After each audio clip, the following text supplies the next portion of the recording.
Okay.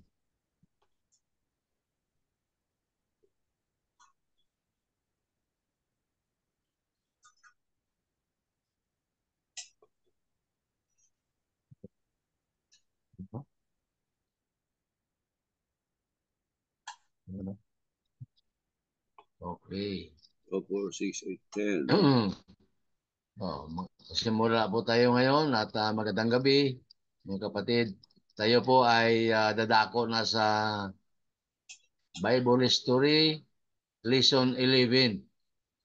Ito na po yung huling pag-aaral natin kay Abraham. Dahil dito na po siya ay pumanaw. At sila ni Sarah. Kaya pag-aralan natin ang huling pag-aaral natin tungkol kay Amang Abraham.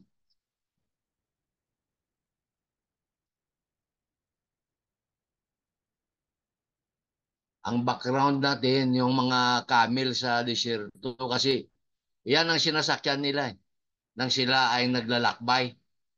Kasi marami yan sila. Kaya yun ang pinaka-background natin. Lesson 11, Abraham's Journey number 6. Kaya ito ang kwento ni Abraham.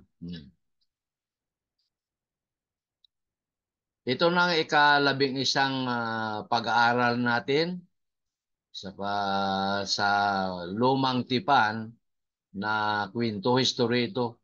Nakikita natin nung nakaraan sa pag-aaral yung 12 lugar na kung saan napuntahan ni Abraham dahil sila ay naglalakbay doon sa lupa na ipinangako ng Diyos na hindi niya rin alam kung saan. Pero yon ay ang lupa ng Kanaan. Kaya balikan po natin kung ano ang mga nangyayari sa mga panagang sa huling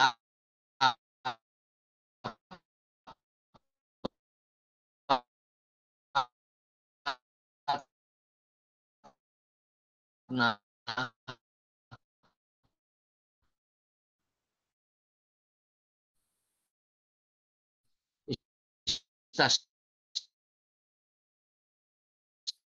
station kasi ano ito 16 stations kaya ang 12 is o yung parang tulda. Kasi yun ang uso nung araw, mga tulda sila tumitira.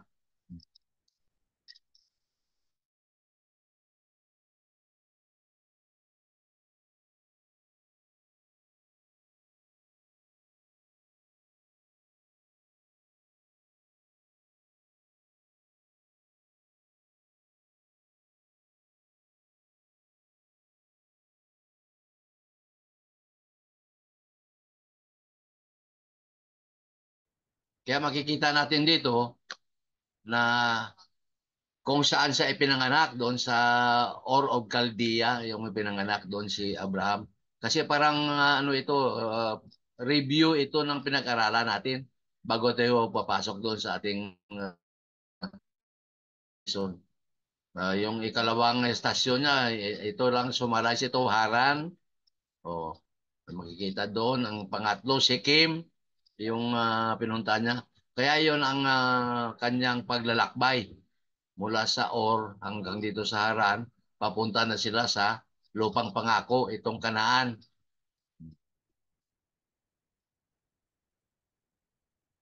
Kaya makita natin dyan ang kwento sa buong Biblia na pag-aralan natin.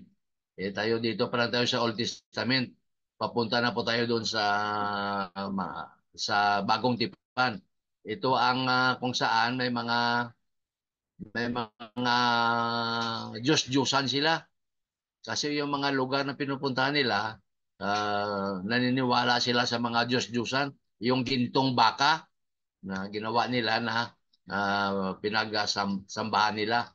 Kaya gumawa sila ng altar. Kaya nagagalit ang Panginoon sa kanila dahil sila ay talagang sumusuway sa kanyang pag-uutos. Gumagawa sila ng sarili nilang mga gawain.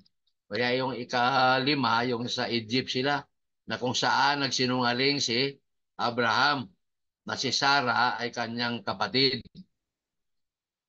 Kaya gusto ni Paraon na kunin siya para asawain. Pero ang Panginoon nagpanginalig sa kay Abraham. Pero kahit papano, binigyan niya pa rin ng mga ari-arian. Kaya iyon ang kanilang paglalakbay dito.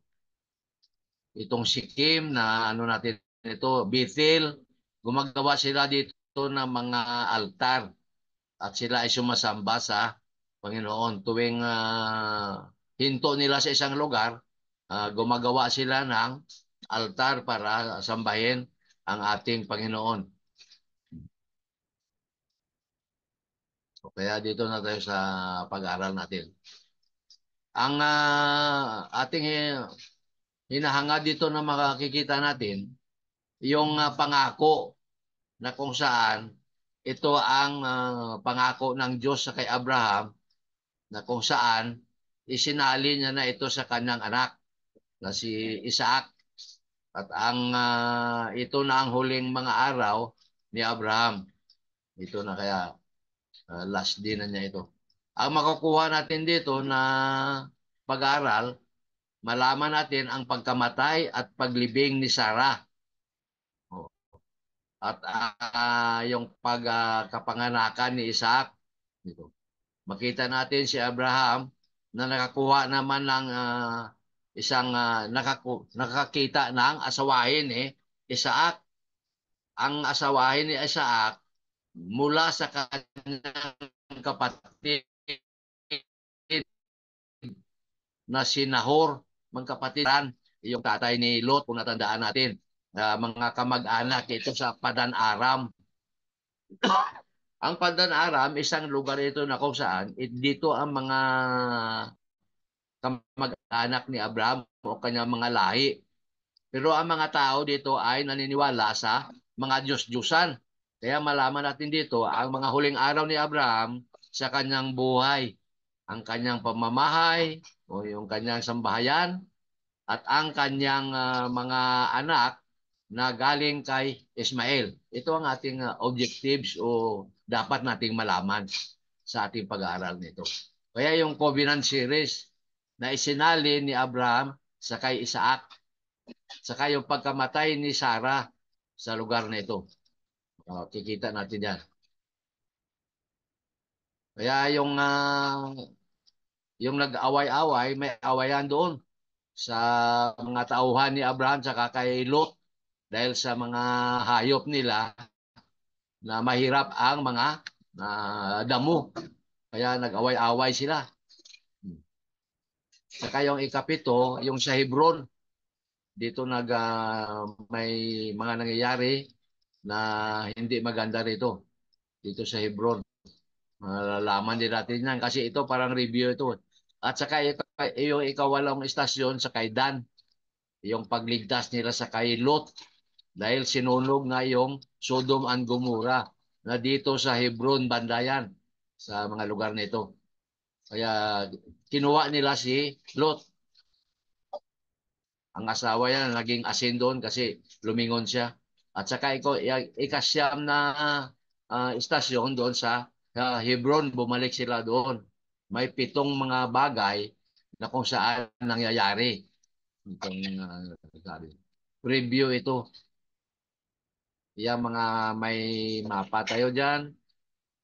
At saka bumalik sila doon sa Hebron, dito sa Beersheba. Itong Beersheba na ito. Ito ang lugar na kung saan, lugar ng mga ama o patriarch. Mababasa natin mamaya doon sa Biblia. At saka yung pagharap niya kay Abimelech, yung hari ng mga Canaanites. Saka yung panganak ni Isaac, dito nangyayari yan. Yung ika-11 ay yung Beersheba na sinabi ko kanina, na kung saan sila ay gumawa ng kasulatan ng para matahimik yung peace treaty sa kay Haring Abimelech. Dito din siya nagsisinungaling. Itong si Abimelech na ito, nagsisinungaling siya na si Sarah ay kanyang kapatid. Pero ang Panginoon talaga ayaw na mangyari ang ganon.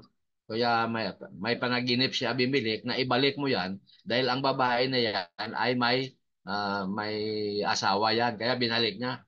Yung ika-12 sa Muraya, alam natin itong Muraya kung saan ialay niya si Isaac doon sa altar sa Muraya, bundok.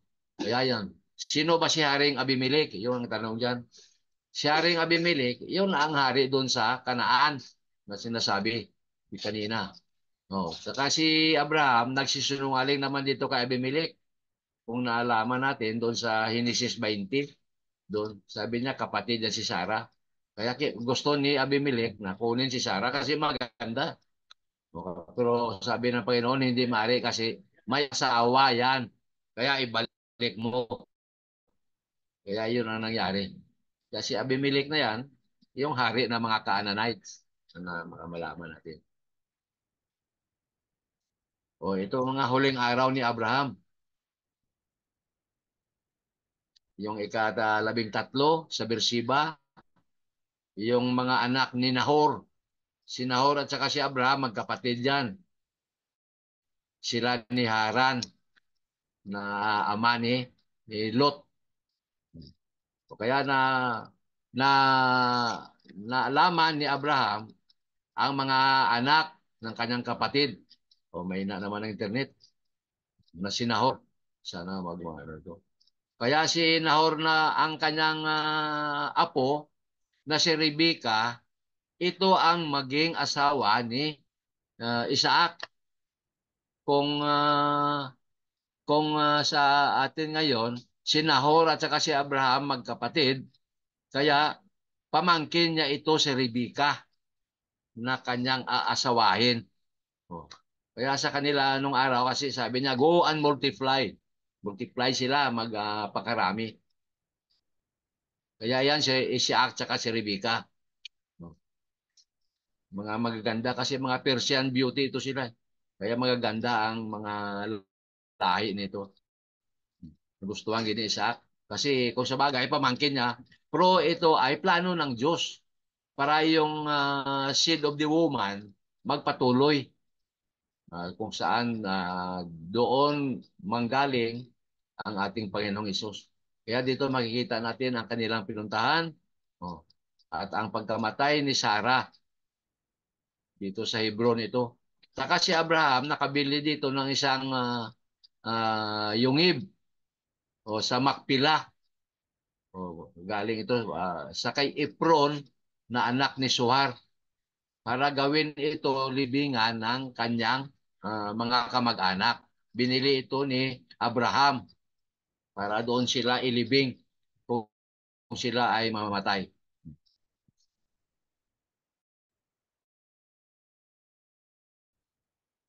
Kaya may bargain dito na nangyayari. At binili niya ito ng 400 shekels ng pilak. Ito ang pilak sa ito, shekels na ito ng pilak na ito. Kaya 400, malaki-laki rin kasi malaki yung makikita natin mamaya dyan. Yung makpila na yan. May picture ako na nahanap. Kaya ito ang yung ib na ito na binili niya, dito inilibing sina Abraham, si Isaac, si Jacob, at ang mga kanila mga asawa. Sina Rebecca, si Leah, marami siyang inilibing dito dahil pamilya nila at pagmamayari ng kinalang ama na si Abraham. Ito ang Caves of Macpela sa Hebron ito. Malapit ito sa Gaza na pinag-awayan ngayon. Kalahin mo yan, ang laki niyan, ang building na yan. Diyan sila inilibing, burial site of the patriarchs. Makikita dyan. Kaya 400 shekels, siguro malaki-laki rin ito. Ngayon, tourist spot na ngayon ito. Marami mga turista na makikita nila. Dito sa Hebron ngayon, magulo doon. Kasi malapit ito sa Gaza Strip na pinag-awayan nila. Binili ni Abraham ng 400 shekels of silver itong lugar na ito na ngayon ay nandyan pa at naging tourist spot.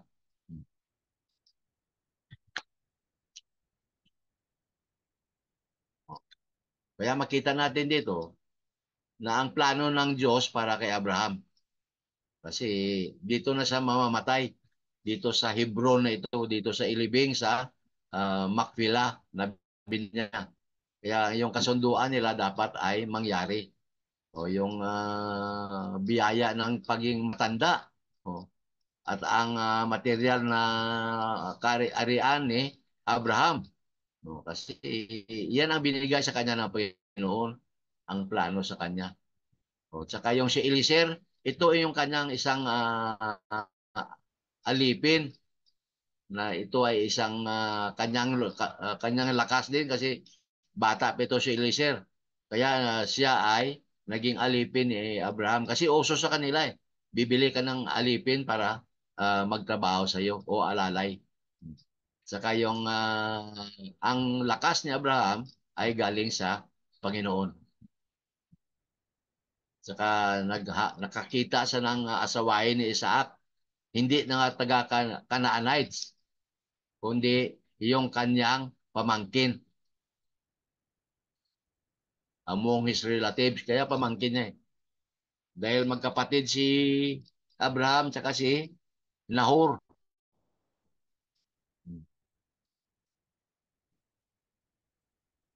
Kaya yun ang Beersheba.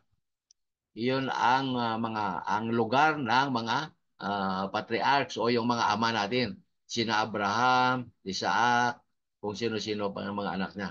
Ito ang Jerusalem.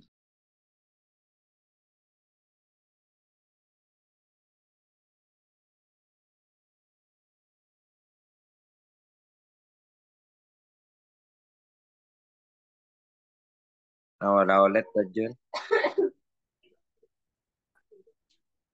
Ah, Baka yung kanyang Yun sa.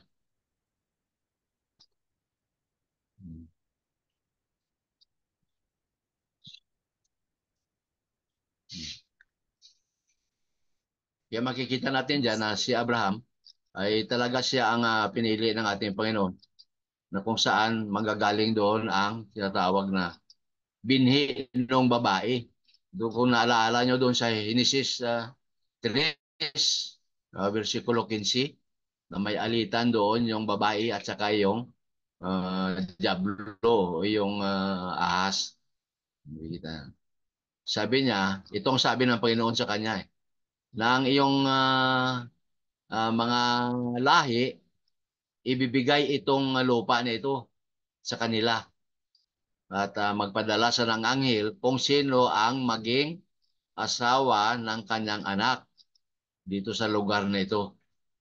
Sa Hebron, itong lugar na kung saan si Rebecca ay pinanganak. Oh.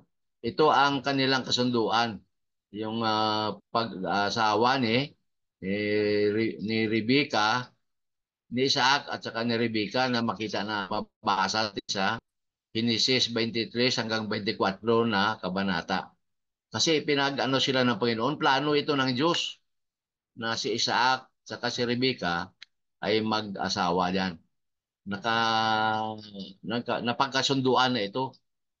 Kasi kalahin mo pamangkin yan, doon manggaling ang lahi ng babae, yung doon sa sinasabi natin na si Jesu Kristo yun.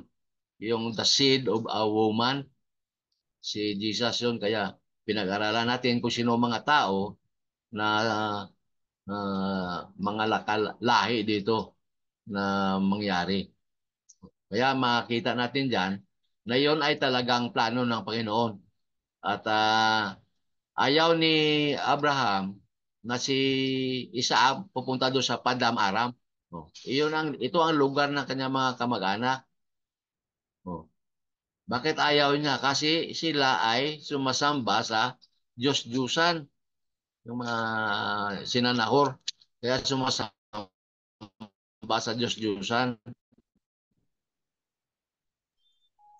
Ayaw niya doon na mapunta si Isaac. Ito ang lupa na kung saan ipinangako ng Panginoon sa kanila, yung land of inheritance na ipinangako ito na ibigay sa kay Isaac. Kaya itong Padan Aram, ito ang lugar na kung saan ang kapatid ni Abraham na si Nahor dito nakatira. Kaya ayaw ni Abraham na pupunta rito si Isaac dahil sila ay sumasamba sa mga Diyos-Diyusan.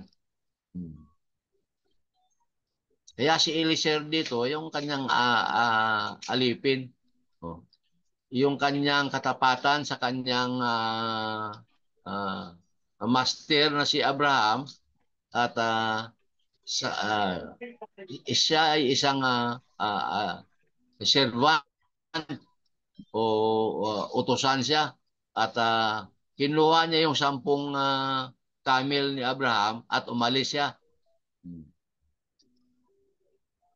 Ang katapatan ni Eliezer ay nananalig siya sa Diyos. Kaya siya ay nanalangin. Ang kanyang panalangin ay ito. Sabi niya, Panginoon, Diyos ng aking master na si Abraham o yung kanyang busing niya, bigyan mo ko ng katagumpayan ngayon at ipakita mo ito kay sa kay Master Abraham.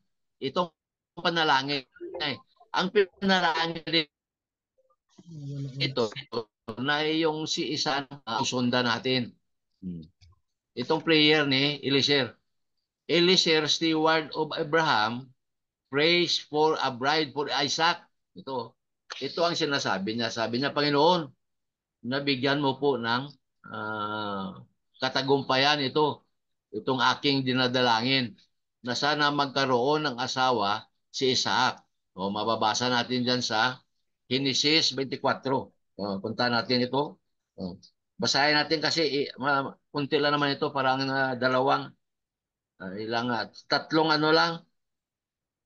tatlong bersikulo lang yan. 12, basahin ko sandali. At sinabi, O Panginoon Diyos ng aking Panginoong si Abraham, ipinamamani ko sa iyong pagkalooban mo ako ng mabuting kapalaran.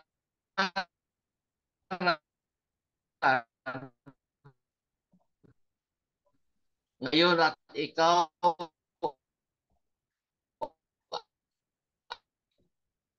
ay ng loob sa aking Panginoon.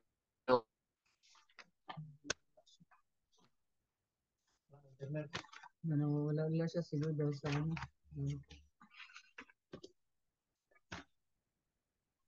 Wala. Wala naman.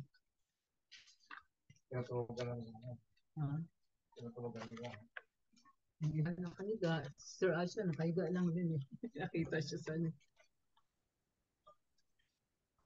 Wala si Adventure ulit.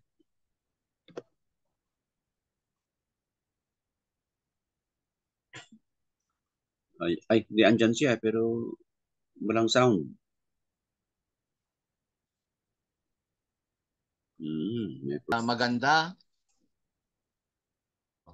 Magandang babae nito. Isang birhen pa na wala nakakagalaw.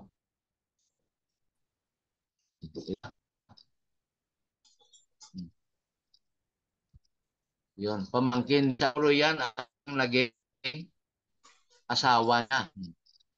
Nito ang maging asawa ni Isaac. Na ito ang sabi ng Panginoon,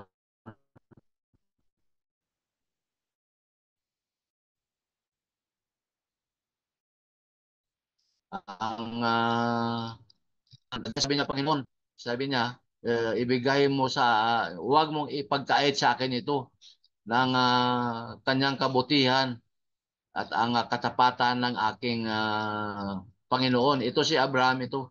Ito ang sabi ni Eliezer. Kaya sabi na Panginoon, sana samahan mo ako sa aking paglalakbay na ito hanggang ako ay makarating sa mga kamag-anak ng aking Panginoon Abraham. ang sabi ni Eliezer. Kaya ito ang Eliezer's oath to Abraham. Lakbay siya dahil sabi niya kumuha siya ng 10 kamilyo sa pinag-aralan natin at siya ay naglakbay upang maghanap ng asawahin ni Isaac.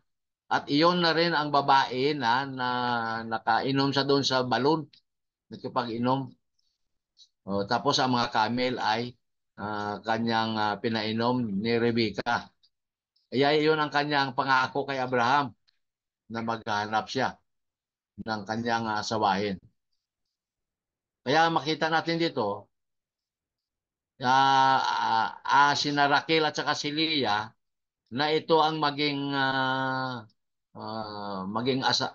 asawa. Oh. Oh.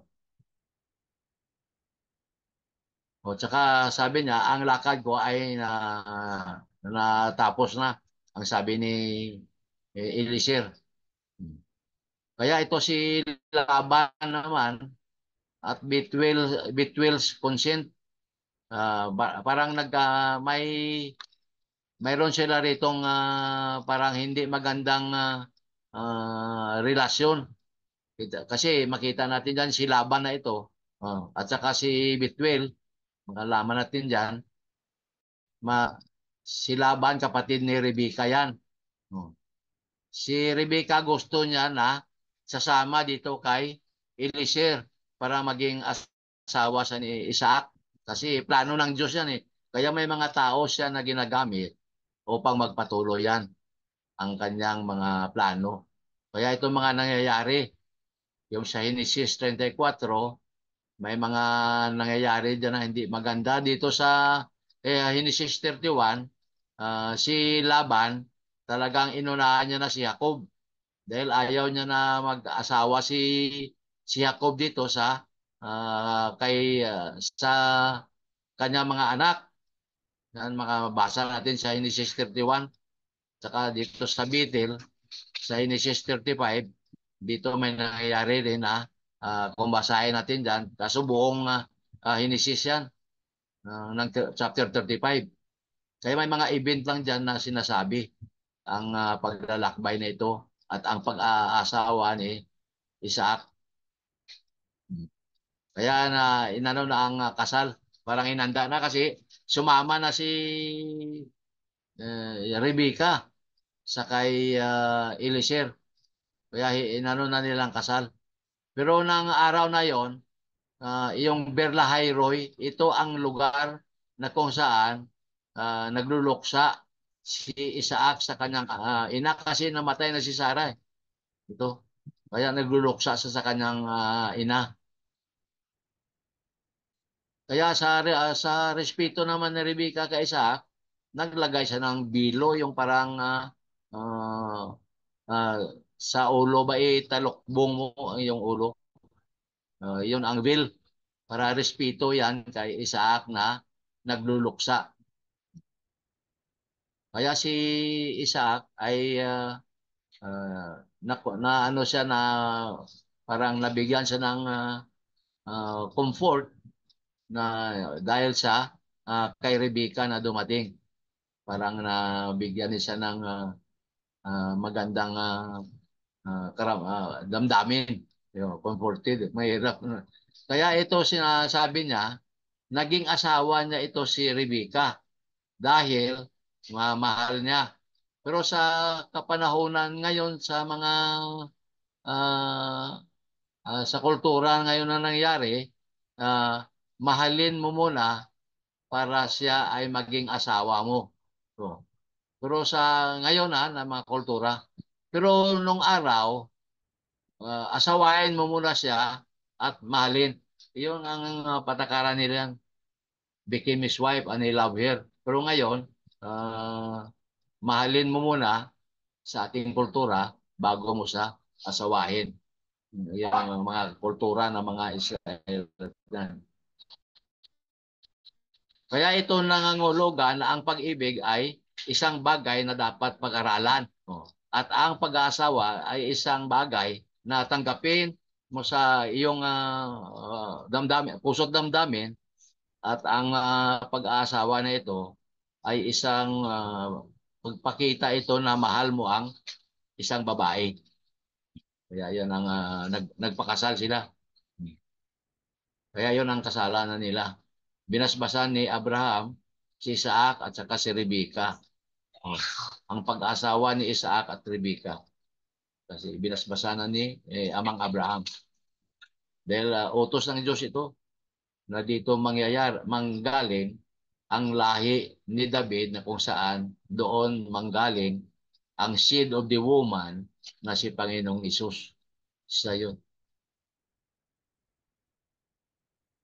Kaya yung mga huling araw ni Abraham, itong ika-16 na istasyon sa Hebron, itong malapit sa gasang ito, yung Hebron. Dito na inilibing si Abraham. Doon sa binili nilang kuiba. Ito naman yung internet naman. Kaya si Abraham, nakakuha naman ng isang asawa. Ang pangalan niya ay si Ketura. Ito ang mga anak ni Ketura na parte kay Abraham. Dahil nawala na si Sarah, kaya nag-asawa naman ulit siya at ang pangalan ay si Ketura. Ang mga anak ni Ketura ay ito sila, Simran, Jowa. 12 rin ito na tribu sa kay Abraham. Hindi ito sila magmana sa mamanahin ni Isaac. Kaya si Abraham nagbigay sa kanila ng mga regalo nang siya ay buhay pa. Binigyan din sila ng mga lupain, mga hayop, at mga pira. Kasi anak niya yan eh. Kaya talagang suportahin niya. Kaya tapos sabi niya, tinaboy sabi niya, sige pumunta na kayo doon sa east. Tinaboy na ni Abraham na layuan na nila si Isaac at sila ay pumunta na sa east. Kaya ito si Ketura, Abraham's mysterious second wife. Ito kasing unang asawa niya, si Sarah. Kaya itong ikalawa niya. Yung kay Hagar naman na ina ni Ismael, hindi niya yon asawa kasi parang sumiping lang sa doon. Ito asawa niya siguro pinakasal niya talaga ito. Kaya kasi second wife niya eh. Kaya may anak din siya rito na 12 din ang anak niya, 12 tribo rin ito. Kaya si Abraham, isang daang taon siya nang makarating siya dito sa lupang pangako o sa Kanaan. 100 years ang edad niya. At inilibing siya ni Isaac at ni Ismael kasi magkapatid ito. Isaac at si Ismael sa kuweba ng Makpila. At Mamre, yung pinakita kanina na binili ni Abraham na pag namatay sila, doon sila lahat ililibing.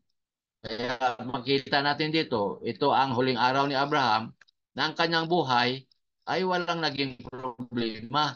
O dakilang tao. At naglalakbay kung saang banda from end to end, sabi niya, sa mundo. Naglalakbay siya. At saka ang kanyang buhay ay minsan mahirap din. Nawawala sa mga lugar kung saan, sa mga ilang sila at kung saan sinasamba niya ang isang Diyos na kung saan minahal siya sa kanyang buhay. Ngayon si Abraham ay namatay dito sa Kanaan na dito na sa namatay na nabigay talaga sa kanya ang kanyang pinangako sa kanya ng Panginoon. Dito siya namatay sa Kanaan. Kaya ito ang buhay ni Abraham. Nagmula sa Ur of Calde, tapos pumuntang Haran, at kung saan at ang panganakan ni Ismael, ganito pa. 60 anyos, question yan pero 60 years approximate yan. Nang umalis sa Haran, sa ibang edad. Nang ipinanganak si Ismael, 86 ang edad niya. Nang ipinanganak si Isaac, ay 100 ang kanyang edad. Si Sarah ay namatay ng 137 ang kanyang edad. Doon siya namatay. Saka ang pagkamatay ni Abraham ay 175. Ayon yan sa Book of Genesis. Mabasa natin. Pero yan ang cycle ng kanyang buhay.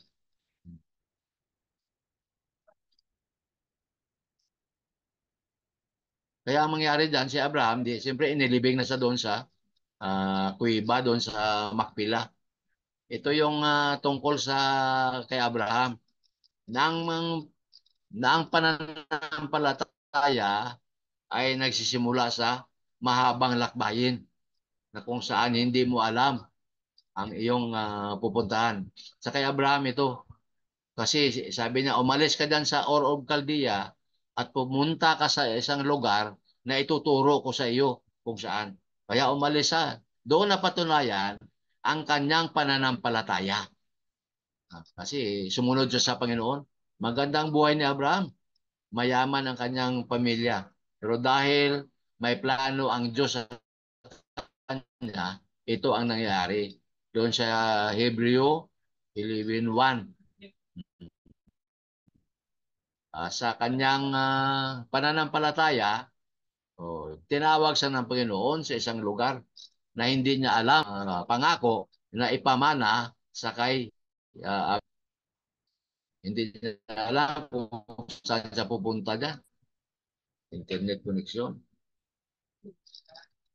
Sa Hebreo 11:8, New International Version. Doon sa tinuro ng Diyos sa kanyang lugar na pupuntahan. Kaya yun si Abraham, sa ang kanyang pangako ng Diyos sa kanya. Umalis ka, pumunta ka sa lugar na kung saan ituturo ko sa iyo. Kaya yung kanyang pananampalataya ay napatunayan ng Diyos. Ng kanyang kaisa-isang anak ay ialay sa kanya. Sabi ng Panginoon, ialay mo sa akin ang iyong anak na si Isaac. Kaya tinupad niya. Ngunit ang Panginoon ay talagang kung hanggang saan ang kanyang pananampalataya. Kaya talagang sabi niya, kung tapat ka sa akin, gawin mo ang sinasabi ko. Kaya ayaw naman ng Panginoon dahil sa binhi ni Isaac, dito manggaling ngayon ang binhi noong babae na walang iba kundi ang ating Panginoong Hesus. Kaya sabi niya, Abraham, mayroong tupa dyan. Ito. Yan ang ialay mo. Huwag mong pagbuhatan ng kamay ang bata. Iyon ang plano ng Diyos. Kaya napatunayan ng kanyang pananampalataya ay tapat sa Panginoon.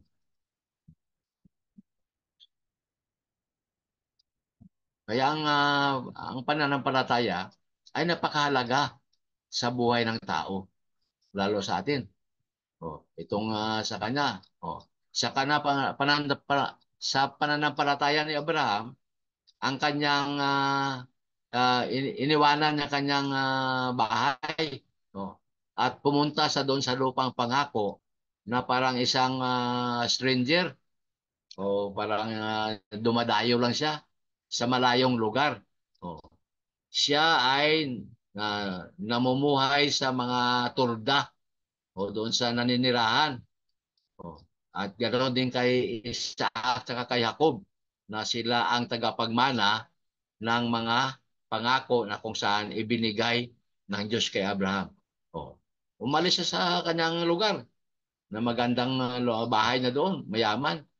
At pumunta siya sa isang lugar na malayo na kung saan ang kanyang pamumuhay ay naging miserable. Pero dahil sa kanyang pananampalataya, ginabayan siya ng ating Panginoon. Kaya nakita niya, sabi niya, ang kanyang pananampalataya ay talagang tapat sa Panginoon. At nakikita niya ang syudad na kung saan ang pundasyon at ang gumawa at ang nag-design o arkitekto ay Diyos. Iyon ang sinasabi sa Hebreo 9:10-11. Iyon ang langit na dapat puntahan. sa lupa, sa tulda lang siya sa tent. Pero ang kanyang paniniwala, dahil siya ay tapat sa Diyos, nakikita niya na ang lugar na kung saan puntahan niya, na gawa ng Diyos. Kaya ito, tulda dito sila nakatira sa mga disyerto, yung mga kamag-anak niya. Kaya may tulda dyan, yung tent. Pero ang sa kanyang pag-iisip, ito ang pupuntahan niya, langit. Dahil sa kanyang pananampalataya at tapat siya sa Panginoon. Ngayon doon sila sa paraiso ni Lazaro. Oh, in the bosom of Abraham, doon sila sa langit, sa paraiso. Kaya ito ang kanyang nakikita. At sa kanyang pananampalataya na talagang sinuyod na ng Diyos na kung hanggang saan ang kanyang katapatan, ito ang kanyang pabuya o gantimpala, langit. Ganon din sa atin. Sabi niya, maging matapat ka lang hanggang kamatayan at bibigyan kita ng putong ng buhay. Mga pahayag, mga kabanata 2 at versikulo 10.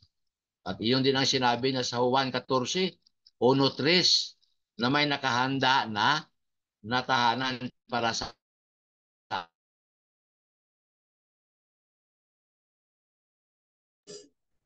atin.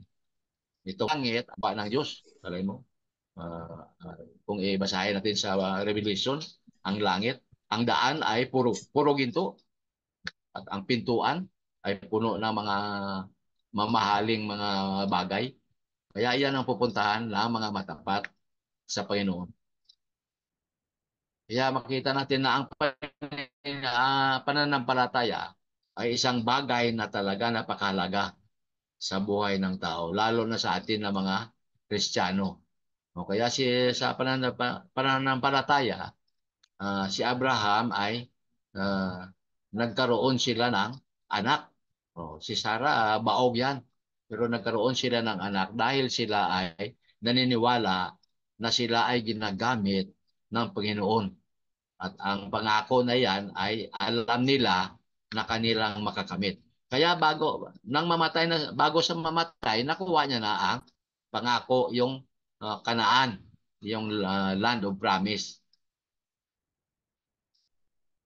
Kaya ang pananampalataya talaga, malaking bagay ito. Dahil ang Diyos ay tapat para sa atin. Kaya kung tayo ay may pananampalataya, maging tapat tayo. Huwag tayong bigla-bigla o manghihina. Kung ano ang ating paniniwala, doon na natin ibigay sa ating Panginoon. So, habang wala siya, tayo ay gumawa para sa kanyang kariyan. Kaya walk by faith, not by sight. Yun din ang sinasabi ni Apostol Pablo sa 2 Korinto 5:9. Kaya basahin natin sandali ito. 2 Corinthians chapter 5 verse 7. Ito ang sinasabi ni Apostol Pablo, sapagkat nagsisilakad kami sa pamamagitan ng pananampalataya, hindi sa pamamagitan ng paningin. Kaya tayo ay lumalakad sa ating pinaniwalaan. Mayroon tayong pananampalataya sa ating Panginoon. Magsiayo kayo. Yan din ang sinabi ni Pablo. Nagsiayo sila. Ilang paglalakbay ang ginawa niya? 3 paglalakbay. Na mababasa natin doon sa pinag-aralan natin sa aklat ng mga gawa. 3 ang misyonaryo na paglalakbay ni Apostol Pablo. Kaya sa atin, naglalakbay tayo ngayon dito sa ating buhay.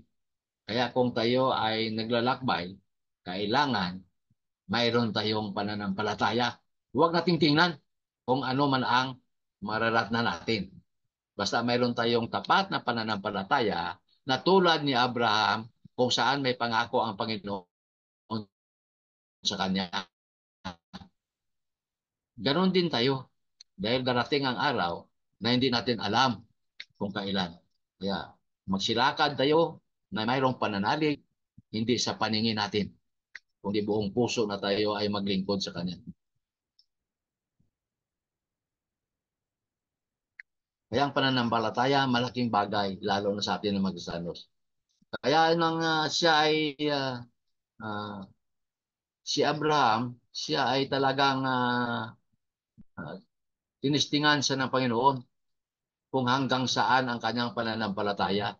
At nakikita ng Diyos nung iaalay niya na si Isaac na talagang tapat siya, iaalay niya. Kaya sabi ng Panginoon, huwag. Dahil may plano pa ang Panginoon sa kay Isaac. Gawin niyang alay. Kaya sabi niya, natanggap niya na ang pangako na ang kanyang anak na kaisa-isa at talagang bugtong na anak. Oh. Sabi niya, kahit na ang Panginoon nagsabi sa kanya sa pamamagitan ni Isaac, ang iyong mga lahi ay makikilala. O sa Hebreo 11:18, makikita natin dyan. O sa verse 19, si Abraham, sabi niya sa Panginoon, sabi niya, kung ang Diyos ay nabuhay muli, kasi figurative speaking na ito. Sana sabi niya si Isaac, ibalik mo sa buhay. Sa Hebreo 11:9, basahin natin sandali ito. Hebreo 9:11, kasi ito ang sabi ni Abraham sa Panginoon.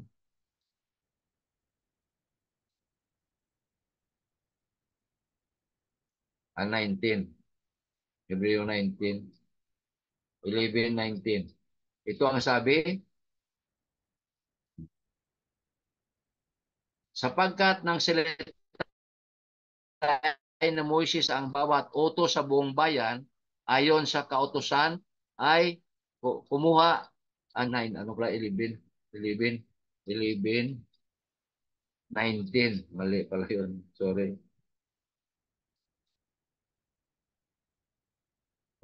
Na inisip na maging sa gitna ng mga patay ay maaaring buhayin siyang mag-uli ng Diyos. Mula dyan din naman ay muli siyang tinanggap sa isang halimbawa. Ito ang sinasabi ni Abraham. Pero figurative speaking ito, na si Isaac ay magkaroon din ng buhay sa kanyang pagkamatay. Kaya ganon din tayo.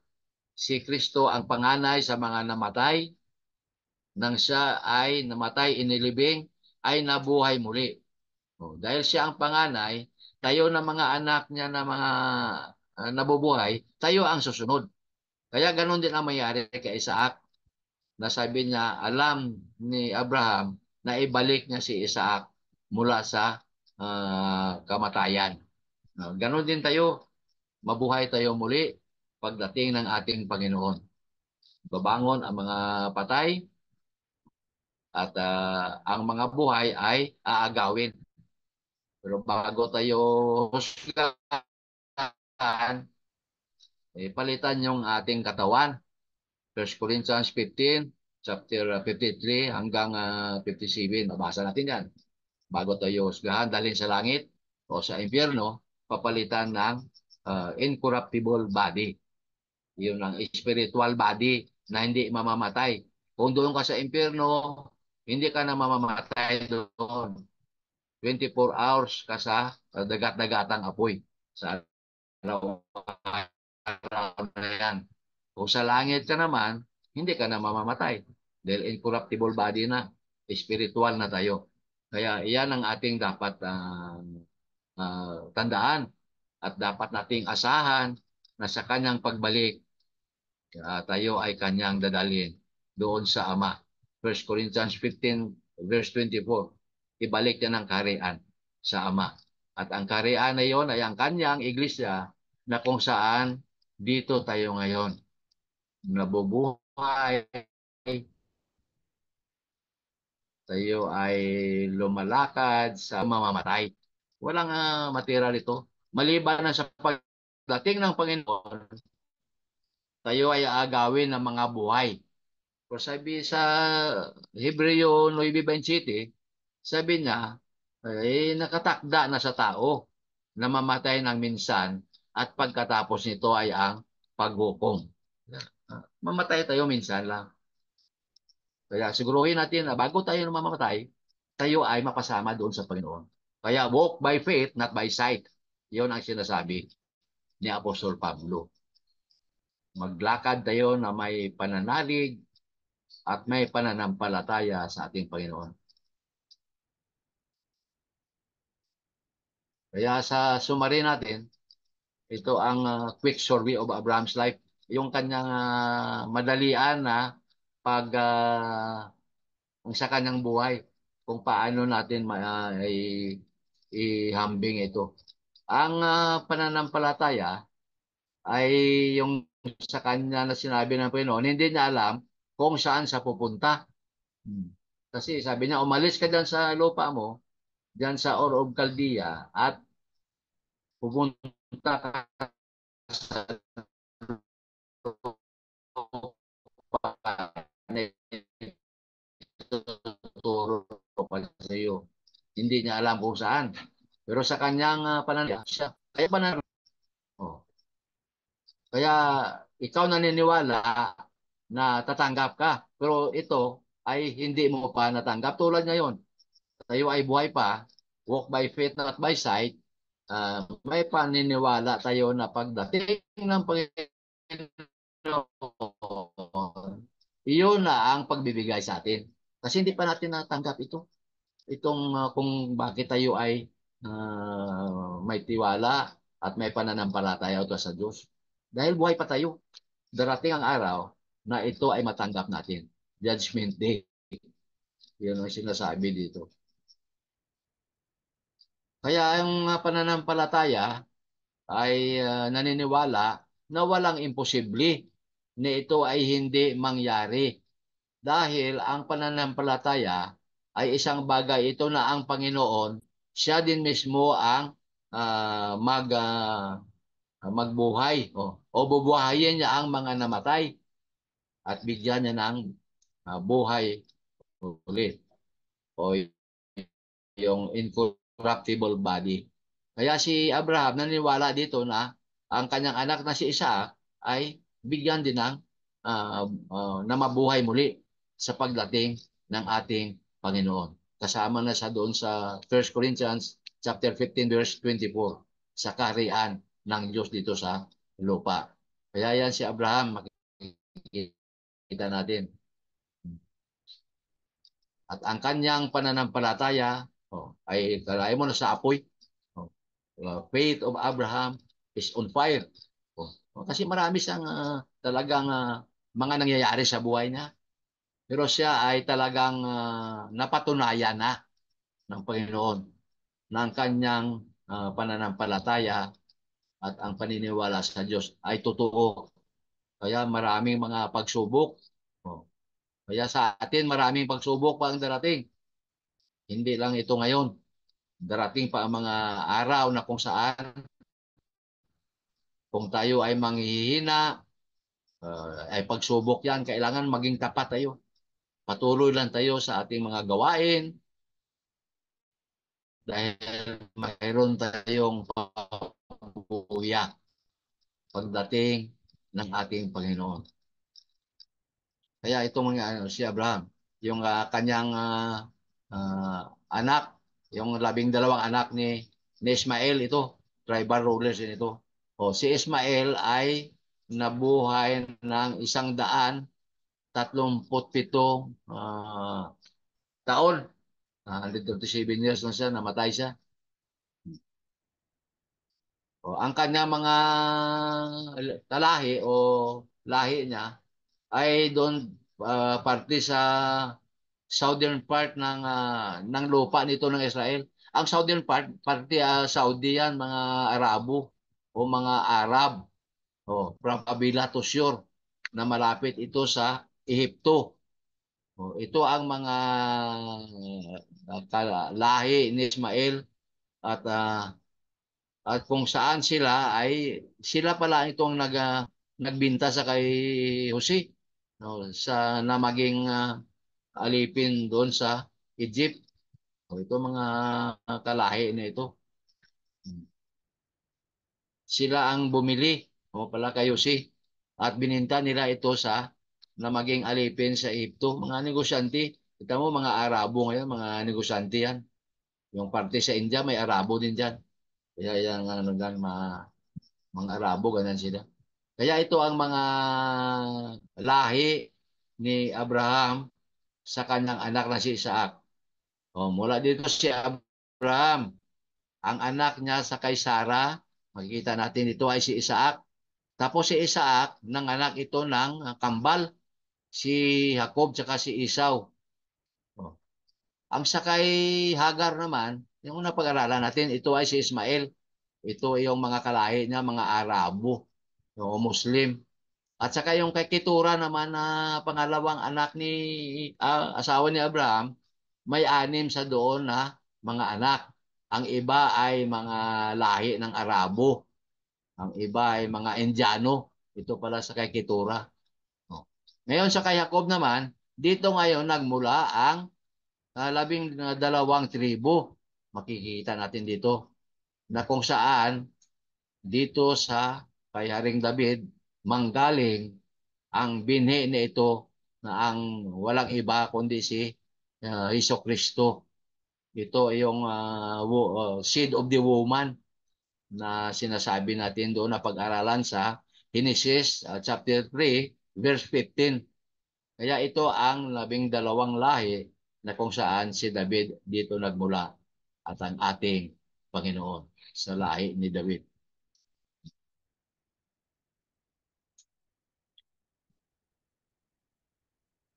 Kaya itong nangyari kay Ismael, mga disyerto nga sila, ay na ang kanilang buhay ay magulo ito.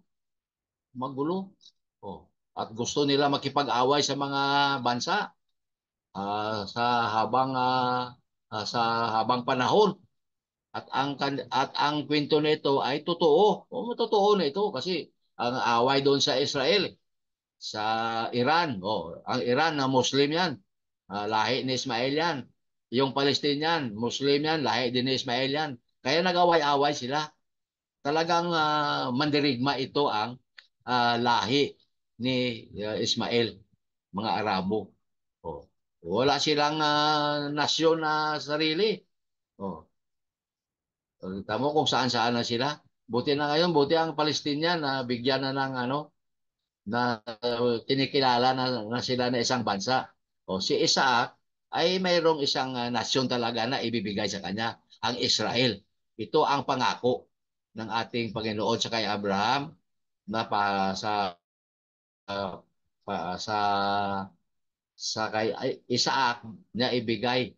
Saka ito ang nasyon nito ay talagang established nation ito. Settled sila. Ito ang Israel. Ang kay Ismael, wala siyang nasyon na ipinamana sa kanya. Kundi kung saan-saan sila. Kaya parte ito sila sa Middle East. Kaya nag-away-away doon kasi mga warrior ito sila. Kaya ito si Ismael. Ito ang kanyang mga anak. 12 rin yan, no? These were the sons of Ismael. At ito ang mga kanilang pangalan at ang kanilang lugar na kung saan nakatira sila. At ang kanilang mga kampo kung saan sila nagtipon-tipon sa kanilang tribo. Mabasa natin yan sa Genesis 25:16. Kaya itong 12, sinibalot, Kidir, si Adbil, Mibsan, Misma, Duma, Masa, Hadad, Tima, Jitor, Napis, at Kidima. Kaya ito ang mga lugar ngayon doon dito sa parting Middle East na kung saan ito ang mga lugar ng anak ni Ismael, yung 12 na ito. Hanggang ngayon mayroon pang mga lugar na ganito. Itong Hadad na ito, O may nababasa tayo diyan sa panahon ngayon dito sa Middle East. Kaya ito ang mga kanilang wala silang nasyon ibinigay ng Diyos, kundi sila ay kumalat at parte sila doon sa southern part ng Israel. Yun ang Middle East doon sa kaya ito pinaglaban-labanan nila. Kaya yun ang kwento diyan sa mga lahi ni Ismael.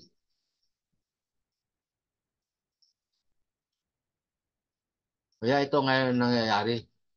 Yan, away-away doon. Sabi ni Netanyahu, sabi niya, hindi pababayaan ito ng Israel. Oh, bantayan naman ang aming bansa. Magkaubusan na. Sabi niya, yan, kaya nagkagagulo-gulo dahil dyan sa mga agawan ng teritoryo. O, makita mo dyan, yung mga Israeli, IDF yan. Saka itong mga Hamas. O, ito sila, away-away doon sa Gaza Strip na yun ang pinag-awayan nila. Kaya ito ay isang hudyat na ito na pagdating ng araw na bumalik ang labanan sa lupang banal, iyon ang tanda ng kanyang balik muli. Kaya nuclear war na ito, apoy ang susunog, hindi na ito tubig o yung dilubyo na kay Noe. Sabi niya, mapupugnaw ang mundo sa matinding init. Baka pag nagkaubusan ito ng nuclear butones lang Pindutin lang nilang buto na yan, tunaw ang isang bansa. Alam mo yan? Yan ang pinag-iingatan natin. Kasi sabi, mapupugnaw sa matinding init. Hindi natin alam, baka ito ng nuclear war na ito. Kasi nagbabantay ang Amerika, Russia, at China na magkagulo na. Pero hindi nila tatalunin ang Panginoon. Dahil ang Panginoon ay may pangako sa kanyang lupang sinilangan. God calls Jerusalem my city. Itong sabi ng Panginoon sa Isaiah 45:13, siyudad ito ng Diyos. Aking ibinangon siya sa katwiran at aking tutuwirin ang lahat ng lakad. Kanyang itatayo ang aking bayan at kanyang pangalagaan ng ito. Ito sabi ng Panginoon, Panginoon ng mga hukbo. Kaya sa labanan na yan, na sinasabi nito na ang kanyang syudad ay ang Jerusalem o ang Israel. Kaya marami ng labanan mula pa doon sa mga kwento sa Lumang Tipan. Sina Gideon, si David, saka si Goliath. O kalaya mo yan? Pero ang Panginoon na sa kanila. Dahil ang Israel ay syudad ng Panginoon. Ayon sa kay Isaiah na hinulaan ito. Chapter 45, verse 13. Kaya ito na lang ang ating pag-aralan. Tapos na tayo ng sa lesson 12. See you soon sa lesson 12. At bigyan ko ito ng overview kung ano ito sa lesson 12. Kasi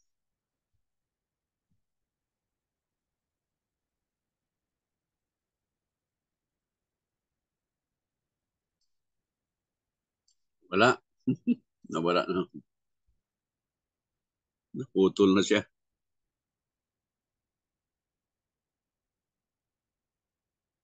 Saktong-sakto yung kanya. Oo.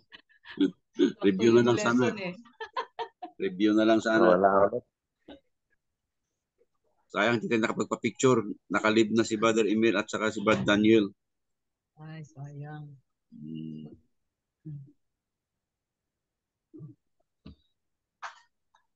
Nabalik pa kaya siya? Oops. Naka-recording ba pala tayo?